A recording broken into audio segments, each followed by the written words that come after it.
आज हम एक ऐसी रहस्यमयी घटना की बात करने वाले हैं जिसने ना साइंस और लॉजिक दोनों को ही चैलेंज कर दिया। ये कहानी है बर्फ पर मिले कुछ ऐसे निशानों की जिन्हें लोग आज भी शैतान के कदम कहते हैं। ये सुनने में शायद किसी कहानी की लाइन लगे, पर यह सिर्फ एक लाइन नहीं है, ये उस रात की हकीकत है। सोचिए, जब पूरा का पूरा इलाका बर्फ की चादर ओढ़कर गहरी नींद में था, तब उन खामोश सुनसान गलियों से कोई या शायद कुछ गुजर रहा था। तो चलिए चलते हैं 9 फरवरी 2014 को। जगह थी उत्तराखंड का पिथौरागढ़।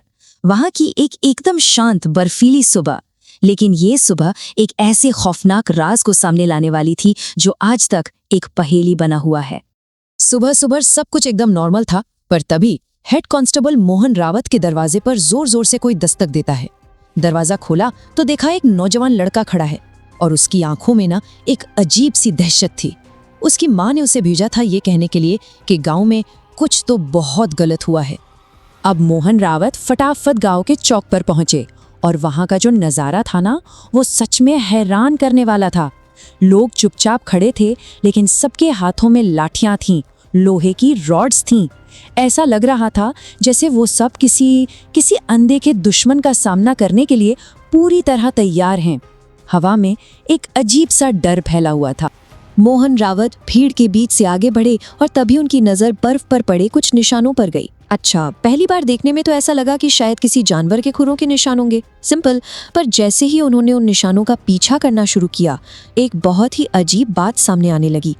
ये निशान किसी भी लॉजिक में फिट नहीं बैठ रहे थे। उनके मुंह से बस एक ही बात निकली, ये कैसे हो सकता है? अब देखिए, सबसे हैरान करने वाली बात क्या थी। ये जो निशान थे ना, ये किसी भी रुकावट, किसी भी ऑब्स्टिकल पर रुक ही नहीं रहे थे। मतलब एक दीवार के सामने आकर वो अचानक गायब हो जाते और फिर ठीक दीवार के दूसरी तरफ से वैसे के वैसे ही फिर से शुरू हो जाते, जैसे कि वो दीवार वहां है ही नहीं। और सिर्फ दीवारें ही नहीं थी, ये निशान तो सीधे सीधे ठेलों के ऊपर से, फेंसिंग के पार, बेंचों के ऊपर से, यहाँ तक कि लकड़ी के ढेरों के ऊपर से भी गुजरे थे। और सबसे अजीब बात, पैटर्न बिल्कुल भी नहीं टूटा था, बिल्कुल भी नहीं बिगड़ा था। ऐसा लग रहा था मानो कोई हवा में तैरते हुए बस चलता जा रहा है। मोहन रावत अभी इस पहेली को समझने की कोशिश कर ही रहे थे कि तभी भीड़ में से किसी ने चिल्लाकर ऊपर की तरफ इशारा किया। और ये इस कहानी का सबसे बड़ा, सबसे नाटकीय मोड़ था। एक घर के छत पर ठीक हूबहू वही निशान बने हुए थे, एक कोने से दूसरे कोने तक, एक सीधी लाइन में। मोहन रावत ने फौरन एक सीढ़ी लगवाई और जब वो खुद छत पर चढ़कर देखा तो उनकी आंखों में सिर्फ हैरानी और डर था। निशान सच में छत पर थे। अब कहानी सिर्फ पिथौरागढ़ की नहीं रही, ये रहस्य फैलता जा रहा था। बहुत जल्द ही उत्तराखंड के दूसरे जिलों से और तो और पड़ोस के राज्य हिमाचल से भी बिल्कुल ऐसी ही खबरें आने लगी। हर जगह वही एक जैसे रहस्यमय निशान। और जब इसकी जांच हुई ना, तो जो बात सामने आई वो तो और भी चौंकाने वाली थी। ये निशान किसी एक गांव या शहर में नहीं थे, ये लगभग 150 किलोमीटर तक एक सीधी लाइन में फैले हुए थे। सोचें, यहाँ तक कि नदियों और जमी हुई झीलों के ऊपर से भी। पर इस पूरी घटना की जो सबसे अजीब बात थी, वो कुछ और ही थी। देखिए, ये निशान जहां जहां से भी गुजरे ना, वहां किसी भी तरह का कोई नुकसान नहीं हुआ, कोई चोरी नहीं, किसी को कोई चोट नहीं आई, कुछ भी नहीं। बस वो खामोश निशान थे जो कभी कभी दरवाजों और खिड़कियों तक आते थे और फिर वापस चले जाते थे। ऐसा लग रहा था जैसे कोई बस देख रहा हो, सब पर नजर रख रहा हो। तो जब साइंस और लॉजिक दोनों के दरवाजे बंद हो गए, तो फिर लोगों ने किसका सहारा लिया? सदियों पुरानी लोक कथाओं का। उत्तर भारत की वो कहानियां जिनमें रात में घूमने वाली अदृश्य शक्तियों की बातें होती हैं, वो सब फिर से जिंदा हो उठी। और उन्हीं डरे हुए लोगों ने इन निशानों को एक नाम दिया, एक ऐसा नाम जो आज भी इस घटना की पहचान बन चुका है, शैतान के कदम। और ये नाम ही काफी था उस खौफ को बताने के लिए जो लोगों के दिलों में बैठ गया था। हद तो तब हो गई जब हेड कांस्टेबल मोहन रावत की ऑफिशियल पुलिस रिपोर्ट आई। उसने भी इस रहस्य पर एक तरह से मोहर ही लगा दी। रिपोर्ट का फाइनल कंक्लूजन क्या था? सुनिए, ये निशान किसी इंसान या जाने पहचाने जानवर के नहीं हैं। ये फिजिक्स के नियमों को चुनौती देते हैं। कोई भी एक्सप्लेनेशन नहीं मिला है।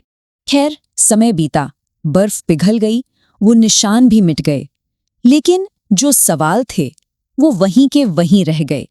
अब इस अनसुलझी पहेली को समझाने के लिए जाहिर है कई अलग-अलग थ्योरीज भी सामने आई। तो कुछ लोगों ने कहा कि अरे हो सकता है कोई भटकावा जानवर हो, कुछ का मानना था कि नहीं ये कोई सीक्रेट एक्सपेरिमेंट था। एक थ्योरी ये भी आई कि शायद तेज हवा में कोई चीज उड़ रही होगी और वही जमीन और दीवारों से टकराती हुई निकल गई। लेकिन हर थ्योरी एक ही सवाल पर आके अटक जाती थी।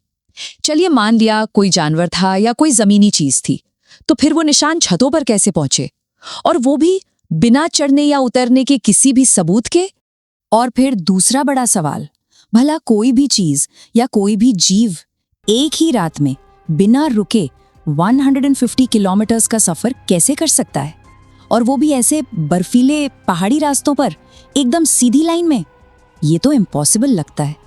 और इन सब के बाद आता है सबसे बड़ा सवाल, वो सवाल जिसका जवाब आज भी किसी के पास नहीं है कि आखिर वो था क्या? कोई जीव था, कोई मशीन थी, या फिर कुछ और ही था? तो देखिए, बर्फ पिघल गई, पुलिस की फाइलें भी बंद हो गईं, लेकिन लोगों के दिलों में जो खौफ बैठ गया था ना, वो कभी नहीं गया। कहते हैं कि आज भी उस इलाके में जब सर्दियों की पहली बर्फ गिरती है तो लोग एक बार आसमान की तरफ जरूर देखते हैं। और इसीलिए वहाँ के लोग एक बात हमेशा कहते हैं कि अगर कभी किसी रात बहुत सारी बर्फबारी के बाद बाहर कुछ अजीब से निशान दिखाई दे, तो भूल कर भी बाहर मत जाइएगा, क्योंकि जो उस रात आया था वो शायद फिर से लौट सकता है। Welcome to Andheri Kahaniyan. If you seek the darkness, subscribe and ring the bell for more chilling tales.